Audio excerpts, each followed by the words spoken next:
Welcome to the Rainforest Plants.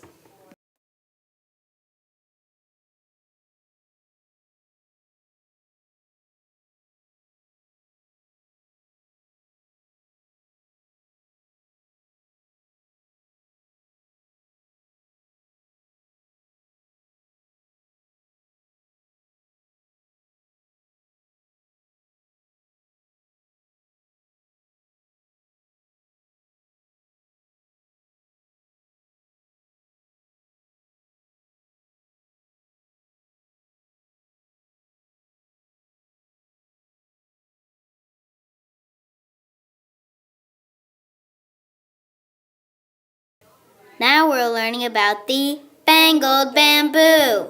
It stores water in its stem, so it does not have to compete for water. It has strong, deep, firmly placed roots so it can survive heavy floods. Now we're learning about the durian tree. Seeds land on other trees so they don't have to compete for sunlight. Flowers attract pollinators with an odor so they can be pollinated. Now it's the butterus root. Roots stick out of the ground to get better nutrients and air. Last but not least, the Rainforest plant. It has slide-shaped leaves so the water can go into the pitcher. Thanks for watching. Bye.